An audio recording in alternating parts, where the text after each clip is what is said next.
नमस्कार साथियों, आप सभी का एमकेजी नर्सिंग सिटी पॉइंट में स्वागत है। आज आप सभी लोगों के लिए एक बार फिर लेकर के आए हैं बहुत ही important topic, regulatory body of nursing. Regulatory body of nursing, ऐसा कि कहावत कही गई है कि जिस घर का मुखिया, जिस घर की कंट्रोलिंग पावर अच्छी होगी, उस घर में सारे नियम तौर तरीके बिल्कुल नंबर 1 होंगे। वही हमारा जो नर्सिंग का रेगुलेटरी बॉडी है उसका भी वही उद्देश्य है। और देखते हैं कि इसमें क्या ऐसी बातें हैं, क्या हमें नर्सिंग में होकर के जानकारी होना किन बातों का ज़रूरी है। तो देखते हैं कि अंतर्राष्ट्रीय लेवल पर हमें कौन कंट्रोल करता है। ICN, international council of nurses. Full form इसका आप लोगों से पूछ लिया जाएगा कि इसका फुल फॉर्म क्या है ऑफ नर्सेस। एक क्वेश्चन आप लोगों को पक्का। ICN का फुल फॉर्म क्या होता है? International council of nurses. अब इसी में कई सारे क्वेश्चन बनते रहेंगे कि इसका हेडक्वार्टर कहाँ है। हेडक्वार्टर की अगर बात आए, आप लोग तुरंत लिख दीजिए जिनेवा, जिनेवा स्विट्जरलैंड। और कितने देश को कंट्रोल करता है? 128 देशों को ICN कंट्रोल करता है। और इस्टेब्लिश कब हुआ? ये सब क्वेश्चन हैं। 1899 में ICN जो है 1899 में इस्टेब्लिश हुआ। इसके बाद जो बहुत ही महत्वपूर्ण चीज़ है कि इसके प्रेसिडेंट, प्रेजेंट टाइम के जो प्रेसिडेंट कौन है? प्रेजेंट टाइम में president Pamela F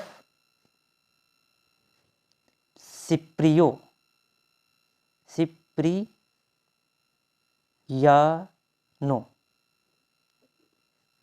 Pamela F Cipriano present time के जो ICN के प्रेसिडेंट हैं।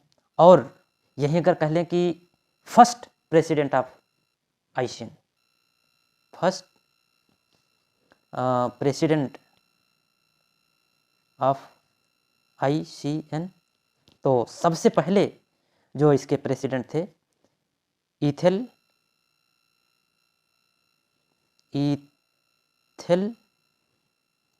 Bedford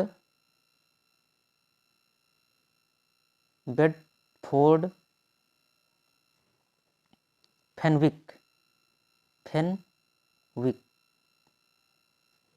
first president of ICN Ethel Bedford Fenwick. तो ये इसके क्वेश्चन हो गए कई सारे। जैसे ICN की बात हुई कि इंटरनेशनल काउंसिल ऑफ नर्सेस, और इसके बाद हेडक्वार्टर कहाँ है? जिनेवा में। और कितने देश को रेगुलेट करता है? 128 को। कब इस्टेब्लिश हुआ? 1899 में। और प्रेजेंट टाइम जो प्रेसिडेंट हैं पामेला F सिप्रियानो, और जो इसके सबसे पहले प्रेसिडेंट रहे हैं इथेल बेडफोर्ड फेनविक।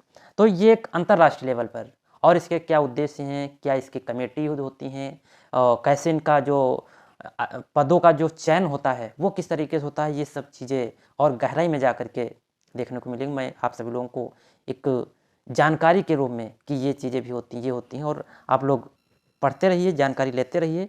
और अगली बात इसमें, ये अंतर्राष्ट्रीय लेवल पर हो गई।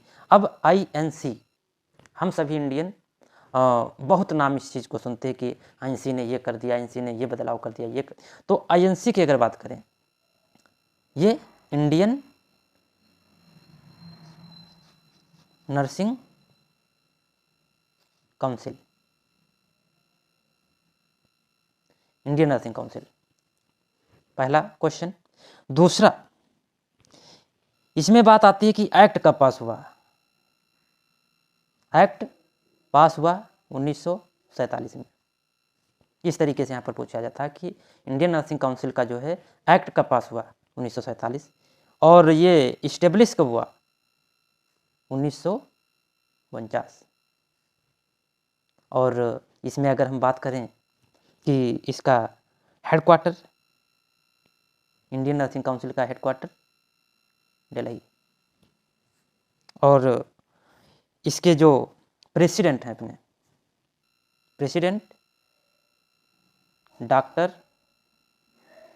टी दिलीप, पूछा जाता है प्रेसिडेंट डॉक्टर टी दिलीप। तो ये सब चीज़ें ध्यान देने वाली बातें हैं।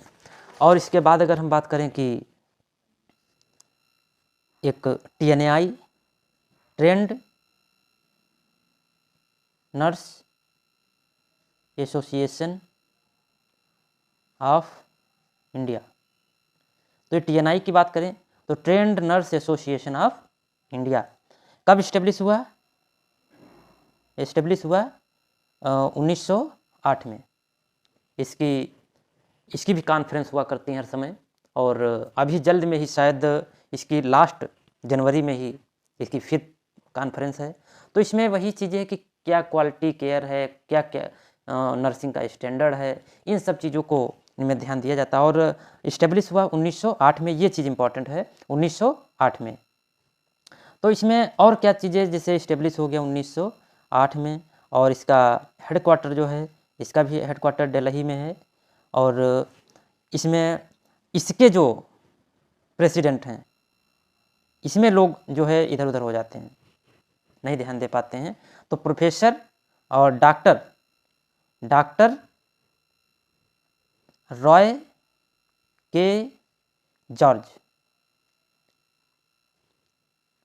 अगर ट्रेंड नर्स ऑफ एसोसिएशन का प्रेसिडेंट पूछा जाए अभी जो प्रेजेंट टाइम में है, तो आपको इस चैनल को भी याद रख सकते हैं, MKG आ रहा है, इसमें जॉर्ज आ रहा है, या KGMC को भी याद कर सकते हैं, किंग जॉर्ज मेडिकल यूनिवर्सिटी के मैच करता हुआ।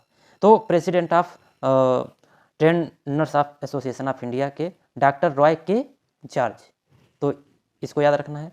और इसके बाद जैसे आता है कि स्टेट नर्सिंग काउंसिल। अब स्टेट नर्सिंग काउंसिल अपने अपने राज्यों का अपना अपना जलवा है। जैसे उत्तर प्रदेश का अपना काउंसिल है, राजस्थान का अपना है, और अन्य राज्यों का अपना है। तो वो अपना अपना कंट्रोल करते हैं।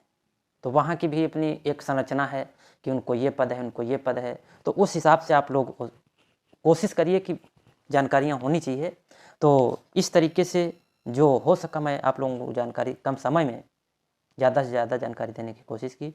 और जैसे बहुत सारी और अपनी हिस्ट्री को, अगर नर्सिंग की हिस्ट्री देखें, जैसे फर्स्ट नर्सिंग में जो लेडी हुई, फर्स्ट नर्स ऑफ इंडिया, इस तरीके से फर्स्ट नर्स ऑफ साइकेट्रिक, तो इस तरीके से बहुत सारे क्वेश्चन बनते रहते हैं। और वही कहते हैं कि अगर अपने को बढ़ना है तो अपने इतिहास को जानना होगा। तो अगर हमें नर्सिंग प्रोफेशन को आगे बढ़ाना है, नर्सिंग के मान सम्मान को बढ़ाना है, तो हमें अपने इतिहास को भी जानना होगा कि कैसे फ्लोरेंस नाइटिंगेल जी ने संघर्ष किया था, कैसे उन्होंने मरीजों को सेवाएं दी थी।